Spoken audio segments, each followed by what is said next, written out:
আমরা লাস্ট ক্লাসে কোন চ্যাপ্টার পড়েছিলাম বলো তো?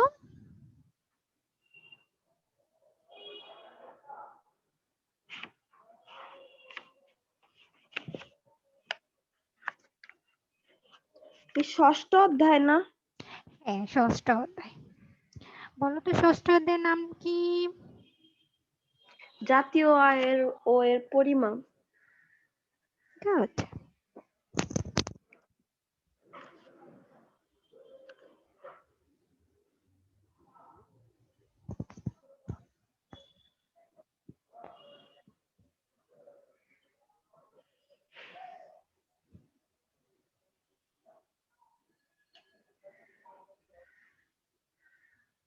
ওকে, তোমরা কি স্ক্রিনে দেখতে পাচ্ছো? জি মিস। ওকে, আমরা গত গত ক্লাসে ষষ্ঠ অধ্যায় স্টার্ট করেছিলাম। আমাদের অধ্যায়ের নাম হচ্ছে জাতীয় আয় ও এর পরিমাপ। আচ্ছা, আমরা একটু রিভাইজ করি গত ক্লাসে আমরা কি কি নিয়ে আলোচনা করেছিলাম। আমরা গত ক্লাসে মোট দেশজ উৎপাদন, মোট জাতীয় আয় ও নিট জাতীয় আয় আলোচনা করেছিলাম। তোমাদের কি মনে আছে মোট দেশজ উৎপাদন কাকে বলে?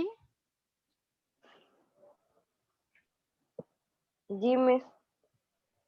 ওকে, কেউ একজন কি আমাকে সংজ্ঞাটা পড়ে শোনাতে পারবে?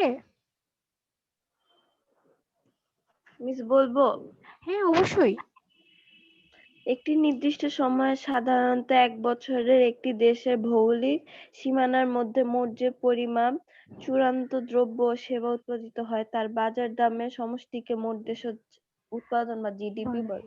ওকে, আচ্ছা, এখানে মেন বিষয় ছিল আমাদের একটা দেশে একটা নির্দিষ্ট সময়ে যে পরিমাণ চূড়ান্ত দ্রব্য ও সামগ্রী সেবা উৎপাদিত হয় তার বাৎসরিক বাজার মূল্যের সমষ্টিকে বলা হয় মোট দেশজ উৎপাদন। আমরা মোট দেশজ উৎপাদন কিভাবে পরিমাপ করি? যে পরিমাণ দ্রব্য সামগ্রী তার সাথে তার বাজার মূল্য গুণ করে, এভাবে যতগুলো দ্রব্য সামগ্রী আছে সবগুলো দ্রব্য সামগ্রী ও তার বাজার মূল্য একসাথে যোগ করে, বাজার মূল্য, ওই দ্রব্য সামগ্রী ও তার সাথে বাজার মূল্য গুণ করে এভাবে সবগুলো দ্রব্য সামগ্রীর পরিমাপ করে আমরা মোট দেশজ উৎপাদন নির্ণয় করে থাকি, তাই না? এরকম একটা এক্সাম্পল দিয়েছিলাম, 100 কুইন্টাল ধান, এই ধানের বাজার মূল্যের সাথে 100 কুইন্টাল ধান গুণ করে তারপরে আবার অন্য আরেকটা দ্রব্য, সাপোজ ধরো কলম, যদি 500 কলম বাংলাদেশে উৎপাদন হয় তাহলে সেই 500 কলমের সাথে সেই 500 কলমের ধরো 5 টাকা যদি দাম হয় তাহলে 500 ইন্টু 5। তারপরে আরো কোনো দ্রব্য যদি এভাবে উৎপাদন হয়ে থাকে তাহলে সেই দ্রব্য এবং সেটার প্রাইস এইভাবে করে গুণ করে তারপরে সবগুলো দ্রব্য যোগ করতে হবে। তারপরে আমরা লাস্টে জিডিপি পাবো। তোমাদের কি মনে আছে?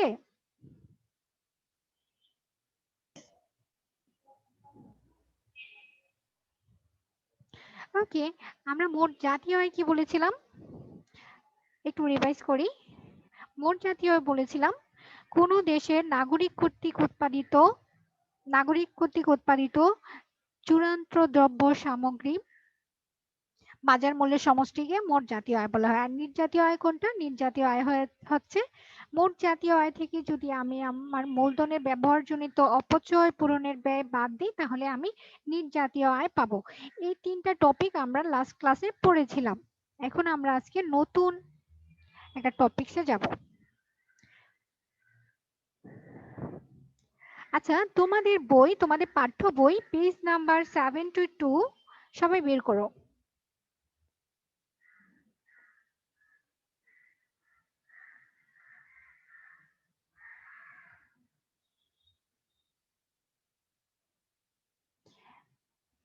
তোমরা কি বের করেছো?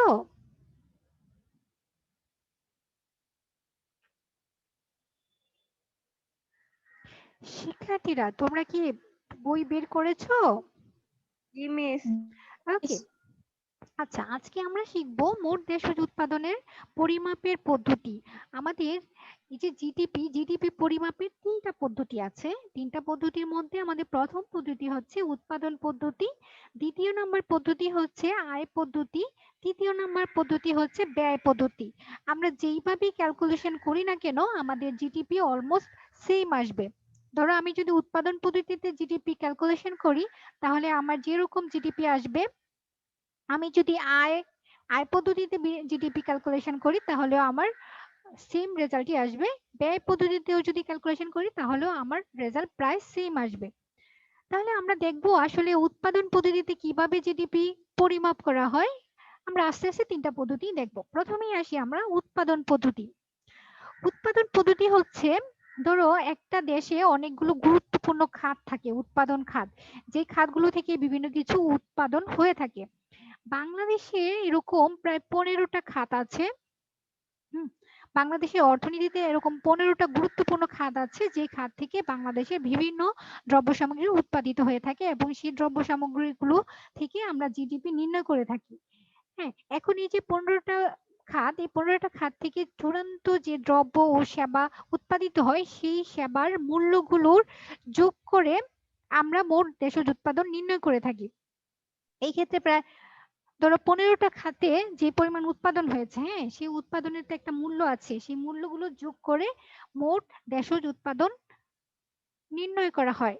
এখন বলো তো, এই জায়গায় কি তোমাদের কারো কোনো সমস্যা আছে?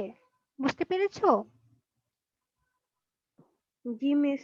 ওকে, যেমন ধরো 15টা খাতের মধ্যে হতে পারে কৃষি, শিল্প বা মৎস্য, প্রাণী সম্পদ, এরকম অনেকগুলো খাত আছে, তাই না? বাংলাদেশে প্রায় অনেকগুলো অর্থনীতিতে খাত আছে এরকম। যেমন আমি উদাহরণ দিয়ে বললাম, কৃষি একটা খাত, মৎস্য একটা খাত, শিল্প একটা খাত, তারপরে তোমার প্রাণী সম্পদ একটা খাত, এরকম অনেকগুলো, প্রায় অনেকগুলো বলতে প্রায় 15টা খাতে বিভক্ত হচ্ছে বাংলাদেশের অর্থনীতি। এখন এই খাতগুলোতে যেই পরিমাণ দ্রব্য সামগ্রী উৎপাদিত হয়ে থাকে সেটার যে মূল্য, হ্যাঁ, সেই মূল্যগুলোকে যোগ করে করে আমরা মোট দেশজ উৎপাদন বা মোট জিডিপি নির্ণয় করতে পারি। এবার কি তোমাদের সবার কাছে ক্লিয়ার বিষয়টা?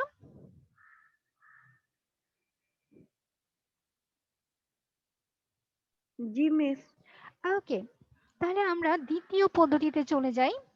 দ্বিতীয় পদ্ধতিতে আমাদেরকে কি বলা হয়েছে? দ্বিতীয় পদ্ধতি হচ্ছে আয় পদ্ধতি, বা ইংলিশে বলা হয় ইনকাম অ্যাপ্রোচ। এখন এখানে ধরো জিডিপিতে জিডিপি নির্ণয় করার জন্য আমাদের যে চূড়ান্ত দ্রব্য সামগ্রী, তো চূড়ান্ত দ্রব্য সামগ্রীগুলো কনসিডার করা হয়। এখন আমাদের এই চূড়ান্ত দ্রব্য সামগ্রী উৎপাদন করার জন্য, হ্যাঁ, যে উপকরণগুলো ব্যবহার করা হয়, ধরো কি কি উপকরণ ব্যবহার করা হতে পারে, সেটা হচ্ছে ধরো কৃষির ক্ষেত্রে আমরা কি করি, ভূমি ব্যবহার করে থাকি, তাই না? আবার বা যে কোনো উৎপাদনের ক্ষেত্রে তোমার ভূমি দরকার।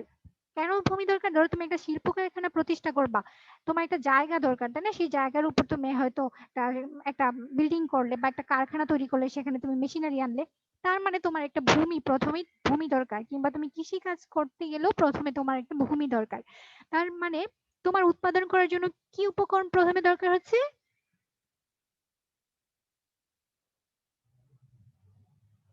ভালো স্টুডেন্ট, সাড়া দাও।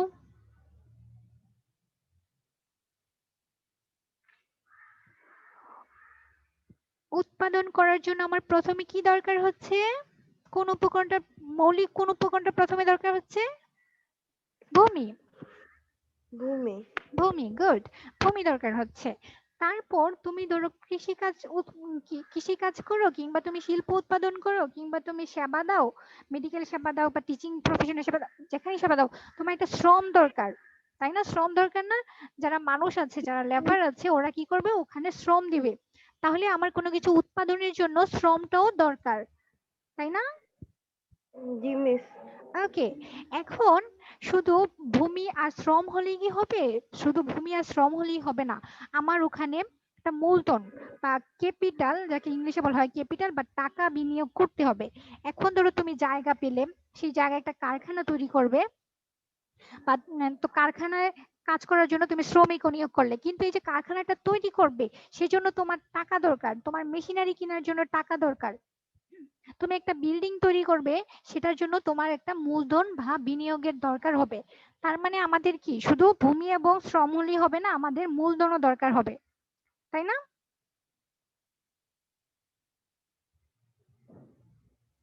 স্টুডেন্ট, তোমরা বুঝতে পারছো তো? জি মিস। ওকে, এরপরে আমাদের একটা সংগঠন, সংগঠন কারা? সংগঠন হচ্ছে একটা অর্গানাইজেশন, যারা বিনিয়োগ করবে,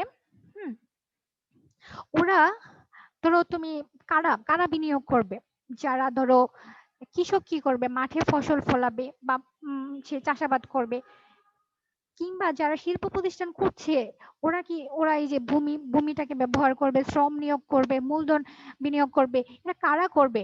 কোনো একটা সংগঠন কিংবা কোনো মানুষের সমষ্টি যারা এই বিজনেসটাকে রান করবে, তাই না? তাহলে আমরা কি পেয়েছি যে একটা দেশে চূড়ান্ত দ্রব্য সামগ্রী উৎপাদন করার জন্য আমাদের মৌলিক যে উপকরণগুলো দরকার সেগুলো সে চারটা কি কি বলতো? জি মিস। চূড়ান্ত দ্রব্য সামগ্রী উৎপাদন করার জন্য আমার যে মৌলিক উপকরণগুলো দরকার সেই চারটা মৌলিক উপকরণ কি? মিস এইমাত্র ভূমি, ওকে, দেন ভূমি, তারপর হচ্ছে সেবা বা যে ইয়ে দেয় শ্রম, হ্যাঁ গুড, সে তারপর মূলধন আর সংগঠন, এই তো হয়েছে, গুড, সংগঠন। হ্যাঁ হ্যাঁ গুড গুড, এই তো পারো মাশাআল্লাহ। হ্যাঁ, তাহলে আমার মৌলিক চারটা উপকরণ সেটা হচ্ছে ভূমি, শ্রম, মূলধন ও সংগঠন। এ হচ্ছে আমার চারটা মৌলিক উপকরণ। যে কোনো দ্রব্য সামগ্রী উৎপাদন করার জন্য অর্থনীতিতে চারটা মৌলিক উপকরণ দরকার, সেটা হচ্ছে ভূমি, শ্রম, মূলধন ও সংগঠন। আচ্ছা, এখন এই যে আমাদের চারটা উপকরণ লাগছে, এই চারটা উপকরণের আবার কিছু আয় আছে। এখন এই যে আমি ভূমি ব্যবহার করছি, ভূমি ব্যবহার করার জন্য খাজনা দিতে হয়। তোমরা হয়তো এই খাজনাটার সাথে পরিচিত।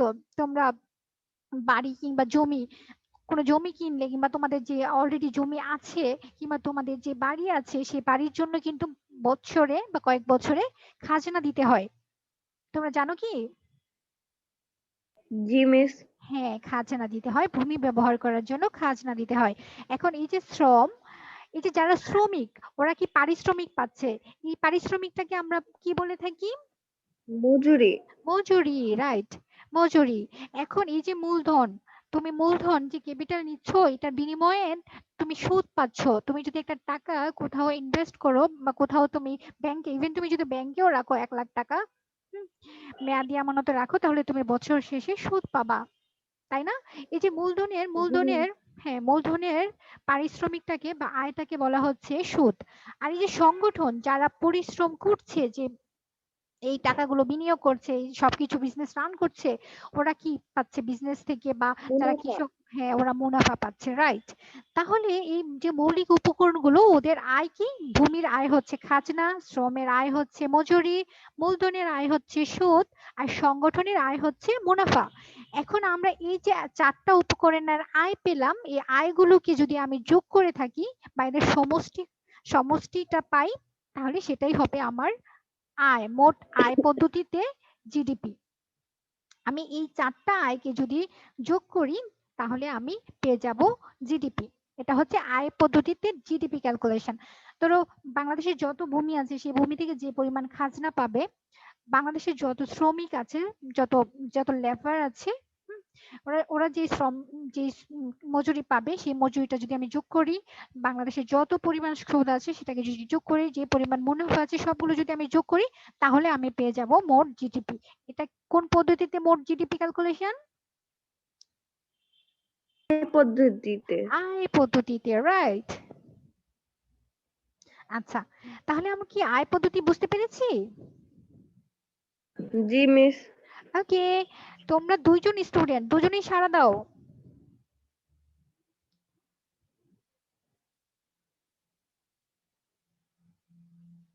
সিনহা, সিফা, তোমরা দুজনে কি বুঝতে পেরেছো? আমি দুজনের ভয়েস শুনতে চাই। জি মিস, আমি বুঝেছি। গুড। জি মিস, আমিও বুঝেছি। ওকে, না বুঝলে আমাকে বলবে, কেমন? আচ্ছা, আমরা তৃতীয় যে পদ্ধতি আছে সেই পদ্ধতিটা দেখব। তৃতীয় আমাদের পদ্ধতি হচ্ছে ব্যয় পদ্ধতি। হ্যাঁ, এই পদ্ধতিতে হচ্ছে সমাজে যত ধরনের একটা নির্দিষ্ট সময় যত ধরনের ব্যয় আছে সেই ব্যয়গুলোর যোগফল। এখন ব্যয় কোনগুলো আমরা সেটাই দেখব। একটু আগে আমরা দেখেছি, প্রথমে আমরা দেখেছি উৎপাদন খাত আছে প্রায় 15টা। বাংলাদেশের উৎপাদন খাত কয়টা?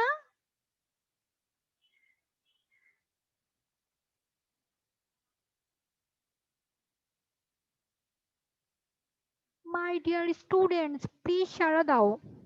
মিস আপনার কথা আমি বুঝি নাই। ওকে, বাংলাদেশে মোট উৎপাদনের জন্য মোট কতটি খাত আছে? অর্থনীতিতে উৎপাদন খাত কয়টা আছে? মিস 15টি না? হ্যাঁ, 15টি। আচ্ছা, আমরা আয় পদ্ধতি দেখেছি। হ্যাঁ, এবার দেখব ব্যয় পদ্ধতি, কোন কোন খাতগুলোতে কিভাবে ব্যয় হয়ে থাকে। আচ্ছা, সমাজে উম, যারা কনজিউমার আছে, যারা ভোক্তা, হ্যাঁ, আমরা যে দ্রব্য সামগ্রী ক্রয় করি, হ্যাঁ, আমরা কেন ক্রয় করি? যারা যারা ধরো এই যে আমরা বিভিন্ন কিছু ক্রয় করছি, এগুলো কেন করছি, ক্রয় করছি কেন? আমরা ভোগ করার জন্য বা কনজিউম করার জন্য। তাহলে যারা ভোক্তা আছে তারা দ্রব্য সামগ্রী ক্রয় করে থাকে ভোগ করার জন্য। হুম। আর যারা বিভিন্ন উম, বিভিন্ন বিজনেসে বিজনেসে বিনিয়োগ করে, হ্যাঁ, বিভিন্ন বিজনেস হতে পারে বা কৃষিখাত, যে কোনো খাতে বিনিয়োগ করছে, সেটাও তার একটা ব্যয়। বা যারা বিজনেস শ্রেণী আছে সমাজের, আহ, হতে পারে সেটা ব্যবসায়ী শ্রেণী বা কৃষক যে শ্রেণী হয়ে থাকুক, ওরা উৎপাদন করার জন্য একটা বিনিয়োগ করে থাকে বা একটা টাকা বিনিয়োগ করে থাকে, কোনো মেশিনারি কেনার জন্য হোক কিংবা কোনো কিছু উৎপাদন করার জন্যই হোক, টাকা দরকার, সেই টাকাটা কি করে ওরা ওই খাতে ব্যয় বা বিনিয়োগ করে, কোনো কিছু উৎপাদন করার জন্য ওই টাকাটা ওখানে বিনিয়োগ করে। তার মানে আমার বিনিয়োগকেও ব্যয় হচ্ছে। আর সরকারি ব্যয়, সরকার তো হচ্ছে রাষ্ট্র পরিচালনা করার জন্য বিভিন্ন সরকারি প্রজেক্টে বিভিন্নভাবে ব্যয় করে থাকে। সেটা সরকারি ভোগের, মানে যারা উম, যারা এটা ধরো সামাজিক সামাজিক সেফটির জন্যই হোক কিংবা বিভিন্ন প্রজেক্টের জন্যই হোক কিংবা উৎপাদন খাতের জন্যই হোক কিংবা ভোগের জন্যই হোক, সরকার বিভিন্ন খাতে বিভিন্নভাবে ব্যয় করছে কিংবা রাষ্ট্র পরিচালনা করার জন্য ব্যয় হচ্ছে। তাহলে একটা সরকারের পক্ষ থেকে একটা ব্যয় আছে। আরেকটা হচ্ছে নিট রপ্তানি। নিট রপ্তানি কোনটা? ধরো আমরা বাংলাদেশ থেকে যা যা উৎপাদন করে থাকি সেগুলো বাহিরে রপ্তানি করে থাকি, তাই না? আমাদের দেশ থেকে অন্য দেশে আমরা আমাদের অতিরিক্ত উৎপাদনগুলোকে সেগুলো রপ্তানি করে থাকি, আমাদের দেশের চাহিদা মেটানোর পর বাকি যেই দ্রব্য সামগ্রীগুলো থাকে সেগুলো আমরা অন্য দেশে রপ্তানি করে থাকি। এখন আবার এট দ্য সেম টাইম আমাদের দেশের অনেক কিছু উৎপাদন হয় না, সেগুলো আমরা বাহিরের দেশ থেকে আমদানি করে থাকি আমাদের দেশের প্রয়োজন মেটানোর জন্য। অনেক কিছু আমরা দেশের বাহির থেকে অন্যান্য দেশ থেকে আমদানি করে থাকি। যখন রপ্তানির পরিমাণ থেকে আমদানির পরিমাণ কম হবে, অর্থাৎ তোমার দেশ থেকে বেশি রপ্তানি হবে, আমদানির পরিমাণ কম হবে, তখন সেটা হবে নিট রপ্তানি। অর্থাৎ আমদানি এবং রপ্তানির যে পার্থক্য সেটাই হচ্ছে নিট রপ্তানি।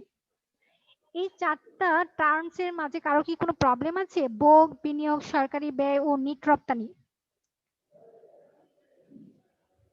এই যে নো চারটা। মিস। ওকে, তাহলে আমাদের ব্যয় হচ্ছে কিভাবে, কি ভাবে ব্যয় হচ্ছে, সেই চারটা টার্মস কি বলো তো?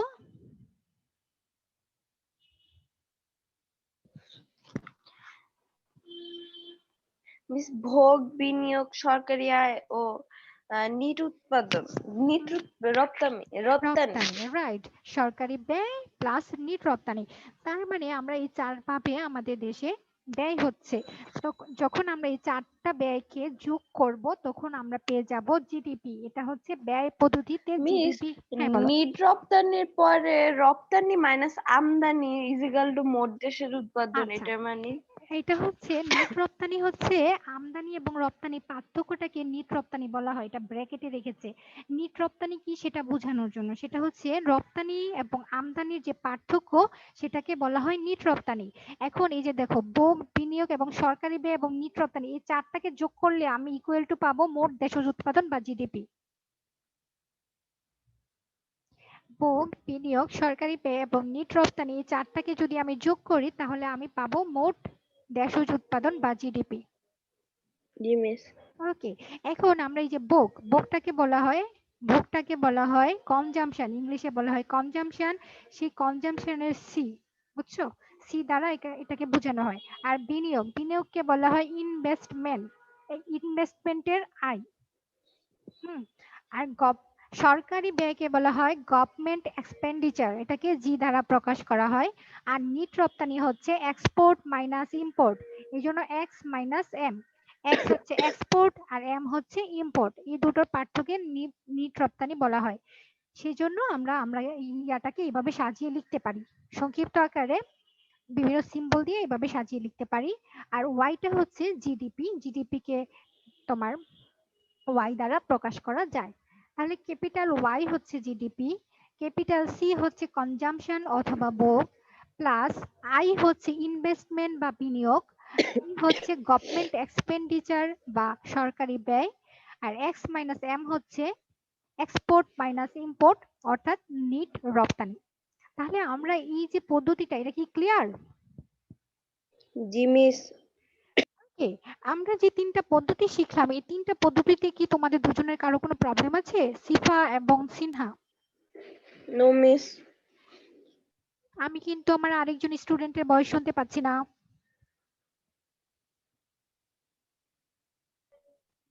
জি miss.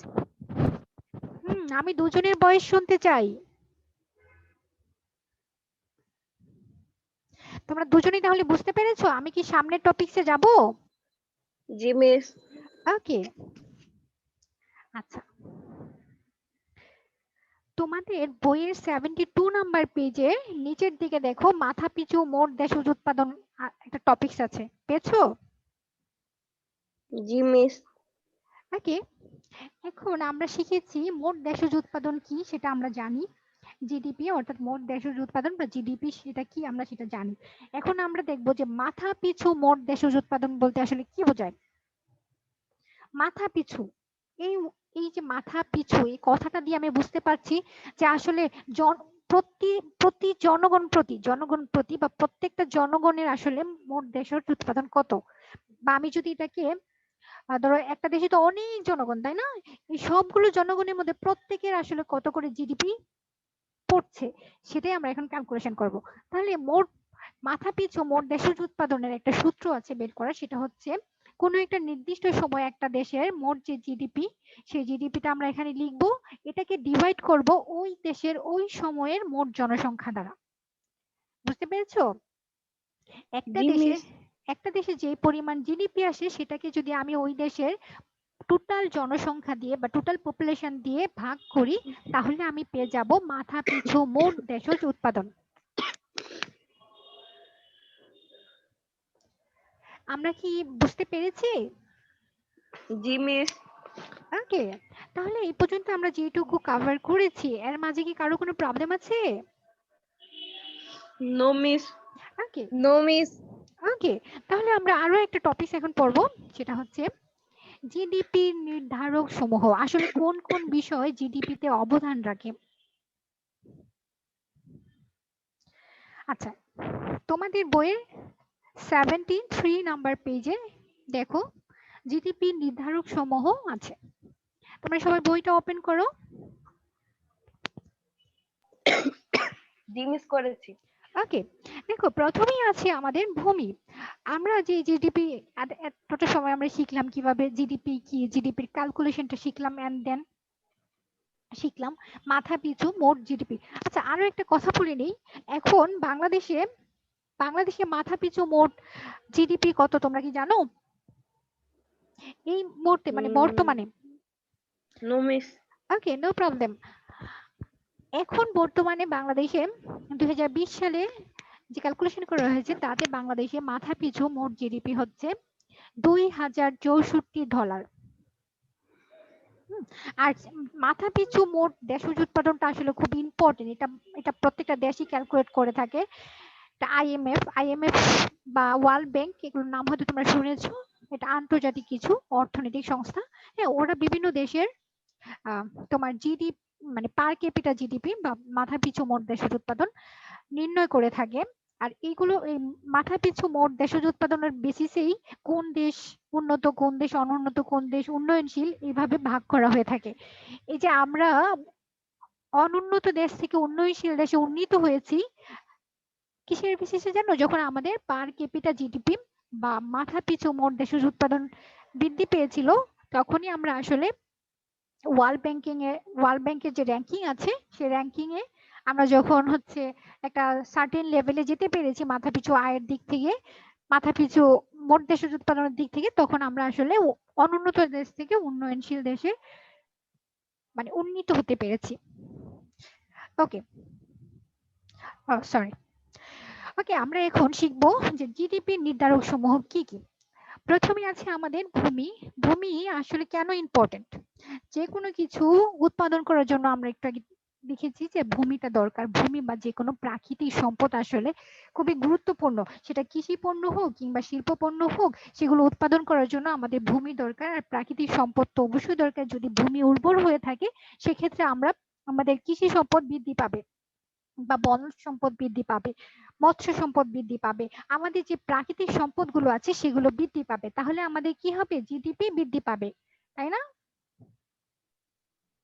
G miss. Okay, and দ্বিতীয় নম্বরে আছে শ্রম বা লেবার।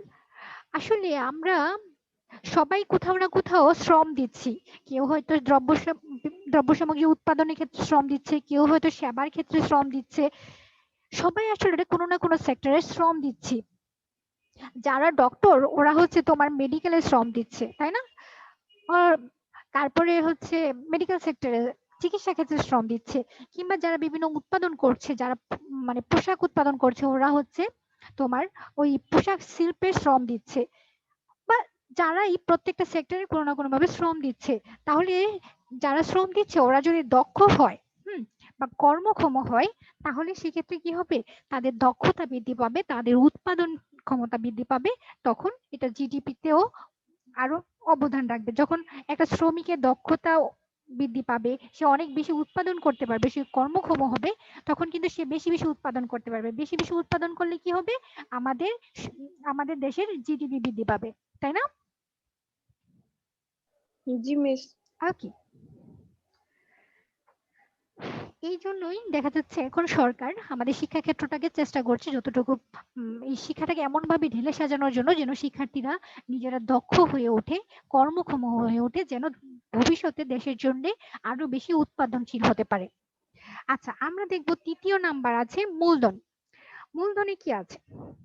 মূলধন হচ্ছে এমন একটা টার্ম যেটা আসলে একটা দেশের উৎপাদন বৃদ্ধির জন্য খুবই গুরুত্বপূর্ণ। ধরো যেই দেশের মূলধন যত বেশি, সেই দেশ আসলে তত বেশি বিনিয়োগ করতে পারে, সেই দেশের আসলে তত বেশি উৎপাদন বৃদ্ধি পায়। তো যত উৎপাদন বৃদ্ধি পাবে সে দেশ আরো তত বেশি তার জিডিপি বৃদ্ধি পাবে। জিডিপি বৃদ্ধি পেলে সে আরো বেশি উন্নত হবে। তার মানে এই যে যারা অনুন্নত বা উন্নয়নশীল দেশগুলো আছে সেগুলো আসলে খুব বেশি উৎপাদন বাড়াতে পারে না। কেন জানো? কারণ তাদের কিছু মূলধনের ঘাটতি থাকে। মূলধনের ঘাটতি থাকার কারণে তারা সহজে বিভিন্ন সেক্টরগুলোতে বিনিয়োগ করতে পারে না। ওকে, তাহলে আমরা মূলধন কি বুঝতে পেরেছি? জি মিস। ওকে, আমাদের 4 নম্বরে আছে প্রযুক্তি। আমরা জানি আমরা তো এখন পুরো প্রযুক্তির যুগে বসবাস করছি। আসলে প্রযুক্তি এমন একটা সেক্টর যে আসলে এটা প্রত্যেকটা সেক্টরকে ইনফ্লুয়েন্স করে, প্রত্যেকটা সেক্টরকে প্রভাবিত করছে। কিভাবে প্রভাবিত করছে? ধরো তুমি তোমার কৃষি ক্ষেত্রে, আমি যদি কৃষি ক্ষেত্র চিন্তা করি, কৃষি ক্ষেত্রে উৎপাদন বৃদ্ধি করার জন্য প্রযুক্তি দরকার। ধরো আগে উম যদি প্রযুক্তি উন্নত হয় তাহলে তুমি বিভিন্ন মানে বেশি উৎপাদনশীল বীজ উদ্ভাবন করতে পারবা। তারপর বেশি বেশি ফসল ওখান থেকে ওই বীজ রোপণ করে বেশি করে ফসল উৎপাদন করতে পারবা। কিংবা যে মেশিনারিজ গুলো আছে তোমার বীজ বপন করার জন্য, তারপর ফসল কাটার জন্য, কিংবা জমিকে উর্বর করার জন্য বিভিন্ন সার, এগুলো যদি প্রযুক্তি দিয়ে আরো বেশি আরো বেশি উন্নত করা যায়, তাহলে আমরা কৃষি ক্ষেত্র থেকেও বেশি উৎপাদন করতে পারবো।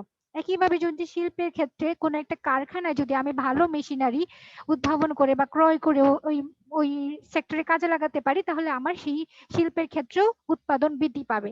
তাহলে আসলে প্রত্যেকটা ক্ষেত্রে আমরা প্রযুক্তি নির্ভর হচ্ছি, আর প্রযুক্তিটা আসলে উৎপাদনটাকে আরো অনেক গুণ বাড়িয়ে দিচ্ছে। এখন মানুষের জীবনের সাথে প্রযুক্তি পুরো ওতপ্রোতভাবে জড়িয়ে গেছে। প্রত্যেকটা উৎপাদন সেক্টরকে আরো বেশি গুণ বৃদ্ধি করার জন্য আমার প্রযুক্তির দরকার হচ্ছে। প্রযুক্তির অ্যাকচুয়ালি এখন আর কোনো বিকল্পই নেই। আচ্ছা, আমরা 5 নাম্বার পয়েন্টটা দেখবো, সচলতা। এটা দিয়ে তোমরা কি বুঝতে পারছো? কোনো সমস্যা নেই, ভুল হলে কোনো সমস্যা নেই, আমি আছি ইনশাল্লাহ, আমি সলভ করে দেবো। সচলতা বলতে তোমাদের কি মনে হচ্ছে?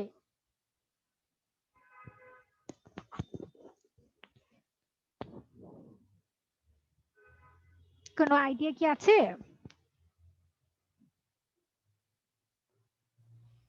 No miss. ওকে, সচলতা হচ্ছে এটাকে ইংলিশে বলা হয় মোবিলিটি।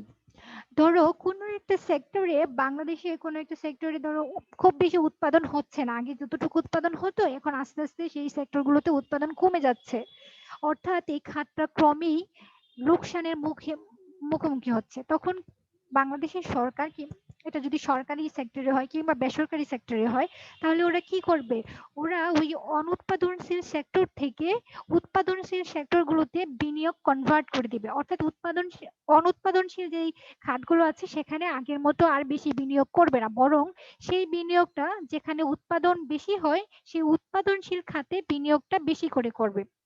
অর্থাৎ অনুৎপাদনশীল সেক্টর থেকে উৎপাদনশীল সেক্টরে বিনিয়োগটাকে ওরা কনভার্ট করে নিয়ে আসবে, এটাকে বলা হয় সচলতা।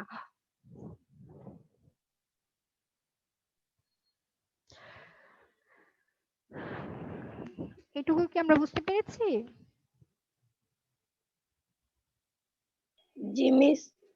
যেমন ধরো একটা সময় বাংলাদেশে পাটকে বলা হতো সোনালী আঁশ, পাটে অনেক মানে বাংলাদেশ থেকে পাট অনেক রপ্তানি হতো, বাংলাদেশে একটা সিংহভাগ রপ্তানি আয় আসতো পাট থেকে। কিন্তু এখন সেই পাটের সেই সোনালী যুগ কি আর আছে? এখন কি পাট ওইভাবে উৎপাদিত হয়? এখন আর পাট নো ওইভাবে, মিস। হ্যাঁ ওইভাবে পাট উৎপাদিত হয় না। এখন বাংলাদেশের সবচেয়ে ডমিনেটিং সেক্টর হচ্ছে পোশাক শিল্প। বাংলাদেশের তোমার ম্যাক্সিমাম রপ্তানি আয় আসে পোশাক শিল্প থেকে। তাহলে ইভেন এই করোনাকালীন মুহূর্তে বাংলাদেশের সরকারি অনেক পাটকল বন্ধ হয়ে গিয়েছে। সরকার কি করছে, এই অনুৎপাদনশীল সেক্টর থেকে উৎপাদনশীল সেক্টরে বিনিয়োগ কনভার্ট করার চেষ্টা করছে। এটাই হচ্ছে সচলতা। আমাদের এই পয়েন্টগুলোতে কারো কি কোনো প্রবলেম আছে? No miss. আচ্ছা, আজকে তাহলে আমরা কি কি পড়েছি? সিফা বলো। মিস মোট দেশের উৎপাদনের পরিমাণ পদ্ধতি, সমূহ উৎপাদন, হুম, তারপর হচ্ছে জিডিপি নির্ধারক সমূহ। হ্যাঁ আমরা আরো একটা টপিক পড়েছি, সেটা হচ্ছে মাথা পিছু মোট দেশজ হ্যাঁ, মাথা উৎপাদন। দেশের উৎপাদন। ওকে, আচ্ছা আমরা এই পর্যন্ত যা যা পড়েছি এর মাঝে কি কারো কোনো প্রবলেম আছে? No miss. ওকে, আমাদের এই চ্যাপ্টার শেষে আশা করি আরেকটা ক্লাস নিলে এই চ্যাপ্টারটা শেষ হয়ে যাবে। আমরা এরপর এই চ্যাপ্টারের উপর একটা ছোট্ট পরীক্ষা নেব গুগল ফর্মে। তোমরা কি গুগল ফর্মে পরীক্ষা দিয়ে অভ্যস্ত? মিস আমি কোনোদিনও দেইনি এখন পর্যন্ত। কোনো সমস্যা নেই, একদম ইজি। তুমি শুধু হচ্ছে ক্লিক করে করে সঠিক আনসারটা নির্বাচন করবে। ওকে আর মিস। ভুল হলো প্রবলেম নেই, আমি তোমাকে ইনস্ট্রাকশন দিয়ে দেবো কিভাবে স্টার্ট করতে হবে, কিভাবে সাবমিট করতে হবে, আমি ইনস্ট্রাকশন দিয়ে দেবো। ইভেন আমি তোমাদের সাথে কানেক্টেড থাকবো। মিস ওই পরীক্ষাতে কি শুধু এই অবজেক্টিভ থাকবে? হ্যাঁ, যেহেতু আমরা আসলে এখন রিটেন এক্সাম নিতে পাচ্ছি না, তাহলে গুগল ফর্মে আসলে ওই অবজেক্টিভ টাইপের কোশ্চেন ছাড়া আর কোনো কোশ্চেনের অল্টারনেটিভ কোনো ওয়ে নেই। হ্যাঁ, তাহলে আমরা বাসায় গিয়ে এই চ্যাপ্টারটা পড়বো তো, মানে এই পর্যন্ত আজকে পর্যন্ত ক্লাসে যতটুকু কভার হয়েছে আমরা জি বাসায় মিস পড়বো। পড়বো। হ্যাঁ অবশ্যই পড়বো।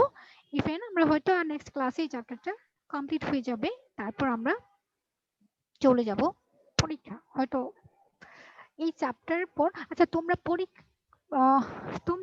পরীক্ষার জন্য আমি এই পর্যন্ত যা যা পড়িয়েছি প্রত্যেকটা টপিক সুন্দর করে লাইন বাই লাইন তোমাদের পাঠ্য বইয়ে পড়বে, কেমন? প্রত্যেকটা প্রত্যেকটা টপিক লাইন বাই লাইন পড়বে। ওকে মিস। হ্যাঁ তোমাদের যে বোর্ড বই আছে বোর্ড বইয়ে সুন্দর করে লাইন বাই লাইন পড়বে।